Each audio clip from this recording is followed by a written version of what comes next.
Hi, folks. This is Lee with the Market Sense for the week of May 7th, 2019.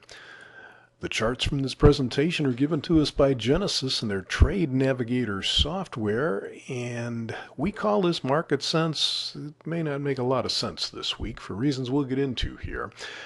This is a weekly bond market chart, and you can see after making the high here, they had come down, kind of nicely and orderly and bottomed about where they should and started to turn back up. So everything looks fairly normal here. The only thing abnormal is they closed here last week and they've opened up and never looked back at all. They've just gone up through resistance. We were kind of looking at maybe 48.10 as being resistance this week, and they've gone a ways through that. So chances are that means it's broken, but the volatility's high enough, you got to wonder. The best support should have been around 147.03, and they could still go down and try that. Wouldn't like it as much as support if they get down there now. The critical thing here is they have the potential, because of the way they've turned back up, to just go right back up and test this old high here up near 151. I think it's 150.20 if I remember correctly. But that doesn't have to be the case, and we're going to look at a monthly chart here so you can see what I'm talking about.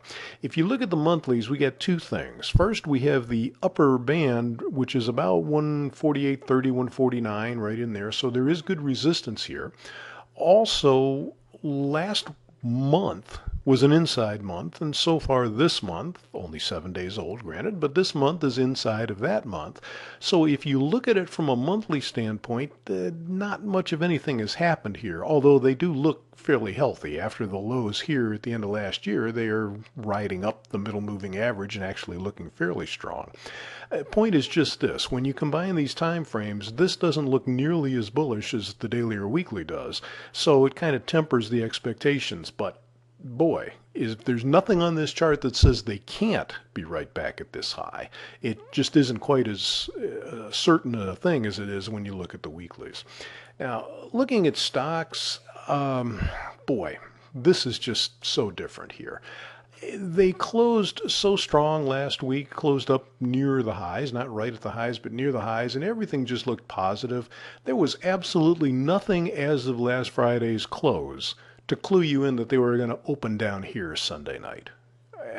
When you get surprise announcements from the White House, there's just not much you can do about it.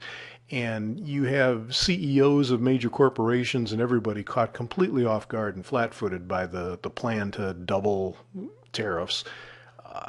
And I don't think he understands the ramifications of it all, although, things have gone pretty good so far. We do need a better deal with China, but I don't know if heavy-handing it's the way to go. Anyway, nope, not being political here, they kind of gapped down through what should have been support.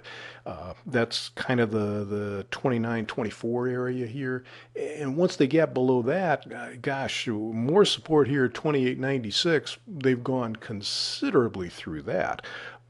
Doesn't mean they can't go back above it, and they are kind of acting like maybe they want to go back up above it again. And at the end of the week, they're up here someplace and we'll say, well, that support held. But the volatility is just monstrous because the market was caught completely flat-footed by a non-technical, not even a fundamental thing, just a piece of news from the politicians, really.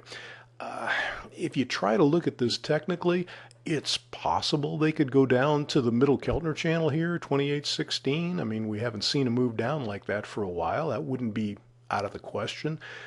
But again, it kind of looks like they're trying to turn back up here. We originally were looking at the potential for 29.73.75 up here at the projected high and upper Keltner channel. That seems very unlikely now, although if you should get a surprise announcement, yes, we have an agreement with China, everything's wonderful, well, they could blow up out of here really fast if that's what they get. Don't know if we should anticipate that, but this is all just really a wild card that has nothing to do with technical analysis. You just got to try to react to what you got here, which honestly isn't much this week. So that's what we've got for you today. I hope you can find something else to get yourself involved in.